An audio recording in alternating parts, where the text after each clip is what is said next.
It's going to be a little walk around of the 1972 Fiat 500 Renovata.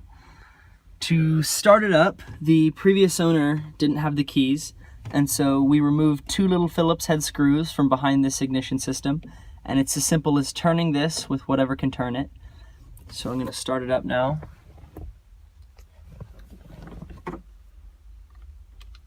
When you turn this, the ignition comes on. There's a the little oil light will be on until you start it. After you start it up, you don't have to pop this back in, but I like to. Down here, the left is the choke and the right is the ignition system. So I'm going to do half choke for this cold start.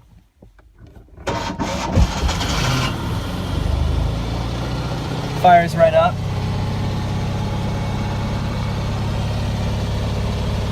A few things. The horn works. People get a kick out of that.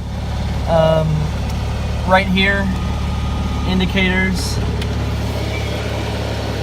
See that working there. What else do we have? We have the lights. The dash light works and both bulbs work quite well. Here we have the windshield wipers. We don't get any rain in California, so we haven't really had to use those. The interior is really great. The interior is part about the car. That and the excellent running engine. About the ignition system a little bit more. The Renovata has this column mounted ignition system, but right here, this cap is where the ignition is located on other Fiat models.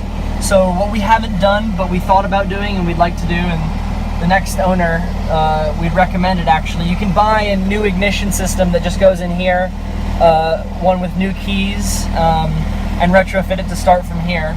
I'm gonna go ahead and turn off the engine so it's a little quieter.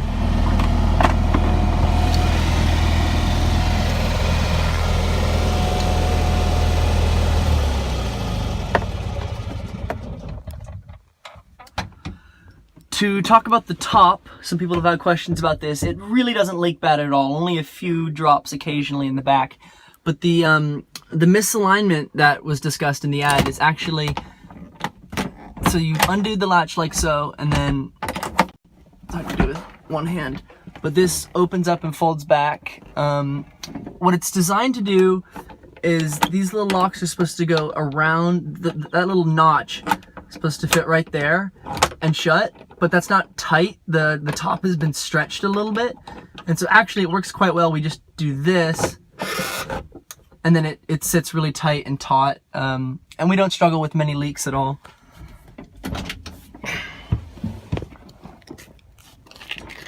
Here's a little bit better view of the interior. The front seats are gorgeous. The door cards are also really great. Back seats are really nice, in great condition. There's a small little burn mark there. I don't know what that was from. Previous owner there. All the seat rails are in great condition. The seat belts, you can use them or let them hang out underneath the seats, which we typically do. All the windows work great except for the passenger side. So this window rolls down well. It goes all the way down. I'll go show you guys the passenger side.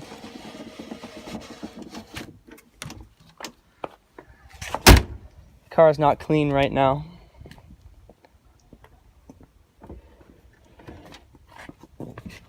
So the passenger side window rolls down. It was actually working great when we first got the car, but right about here it starts getting a little bit sticky and we don't want to force it down. Sometimes it helps to wiggle this and you can realign it, but as for now it only rolls down to about here, working smoothly.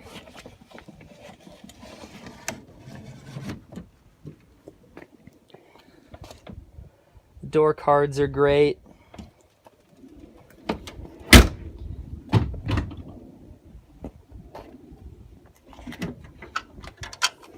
Here's the engine. This is the work that we had done. Those welds were redone down there. We discussed that in the ad. Everything in the engine bay is really in great condition. We had the exhaust seals redone, pretty much the whole exhaust system reworked. These seals are all great.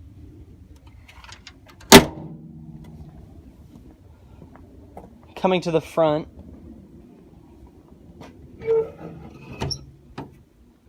new fuel filter helped it really run better. Some old jumper cables for before we got the battery.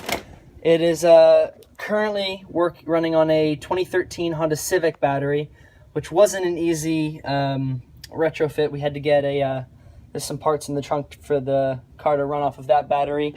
Lights are great. Front badge is on, a new front badge. It looks great. Yeah, feel free to contact us about any questions in the comments on Bring a Trailer. If anybody has any more questions, we'd be happy to answer it. It's a lovely little car and it's been really fun.